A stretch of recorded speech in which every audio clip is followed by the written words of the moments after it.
Chapter 8. The Carpet Beaters. Jim knew that he would have to make his break before old Marion did her rounds that night. He had no idea how he was going to do it.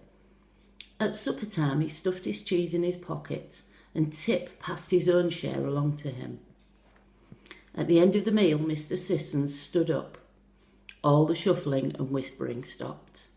He moved his body slowly round, which was his way of fixing his eyes on everyone. "I'm looking for some big boys," he said, "to help the carpet beaters."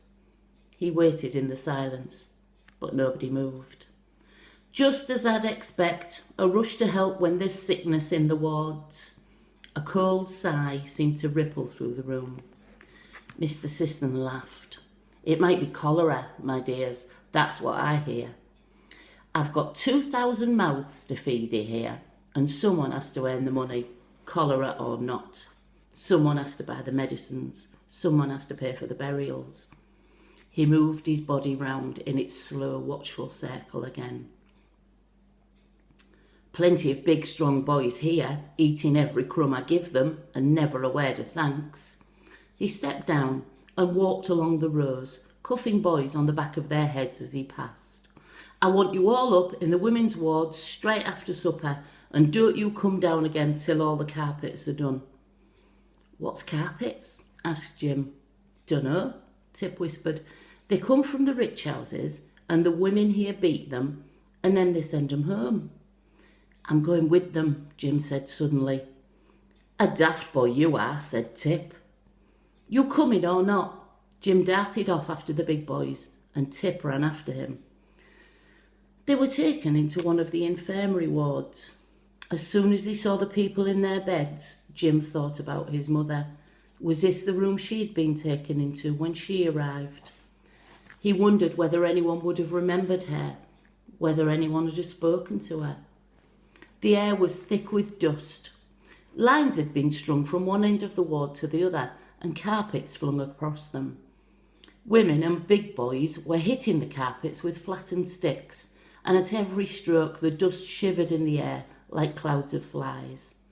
In their beds the sick people gasped and coughed and begged for water, and the old nurse moaned with them and told them off in turns. The woman in charge of the carpet beaters came down the row and stood with her hands on her hips, watching Jim and Tip. The boys stood on their toes, trying to reach the middle of the carpets with their sticks. Jim was still so stiff from his beating that he could hardly flex his shoulders. "Now, who sent you two along?" the woman laughed. "Might as well get a pair of spiders to do the job." Jim staggered back, exhausted, and let the beating stick drop. "We're really strong though," he said. "Look," and he bent his arm, squeezing his fists to try and make the muscle bulge. "And we'd do anything to help Mr. Sissons, wouldn't we, Tip?" "You're supposed to thrash the carpets, not tickle them," said the woman. She suddenly scooped Jim up in her arms. "Oh, you're a big boy, are you?" She pressed him to her. "Not too big for a cuddle." Jim struggled to set himself free again. "Need a ma, you do," she said, smoothing her apron. "Like I need a little boy. Lost man, soon as I came in here, lost my little boy. But who'd want to bring a child up in here?" "Come on, Jim," said Tip, embarrassed. "We could go back to the sewing room and do our sacks." "But we want to help," Jim said. "We're good at carrying, ain't we, Tip?" "Ah, you know," the woman said. "Well then, before you go, you can help me carry this carpet into the yard. There's a man out there waiting." She hoisted up a long rolled-up carpet and nodded to Jim and Tip to take each end. Between them, they managed to get it past the beds and the beaters and down the winding staircase. At the end of the corridor, the matron sat by the doorway. Without looking at them, she unlocked the door and sank back into the dim pool of her candlelight to carry on with her knitting. And the outside, the door, were railings and the gates. Jim knew it was the gate he had come in by all those months ago.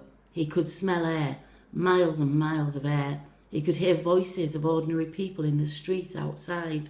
He could hear the cries of the city. A man stood just inside the gates with a cart, and when the woman called out to him, he came forward, calling out something that made her laugh.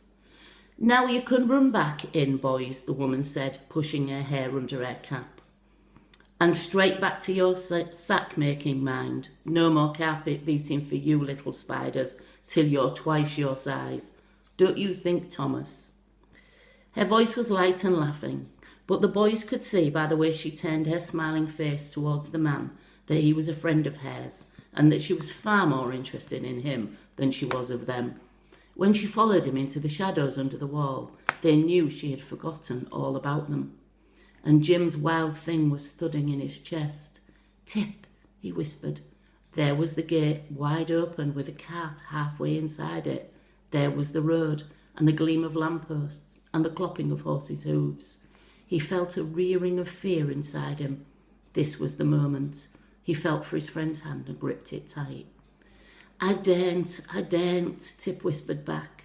"Don't forget me, Jim." His hand slipped away. Far away in the back of his mind, Jim heard the scuff of boots on the snow and knew that Tip had run back to the house. Jim crept forward, invisible in the deep shadows, and stood hardly breathing just inside the gate. He heard the carpet woman laughing quietly and knew that was the time to take his chance. He slinked himself like a cat into a thin, small shape and glided out of the gate. He tiptoed along the other side of the railings and stood with his breath in his mouth till a cart rumbled past. He darted out behind it and ran alongside it until he was well past the warehouse, till his breath was bursting out of him. At last he fell, weak and panting, into the black well of a side alley. He was free.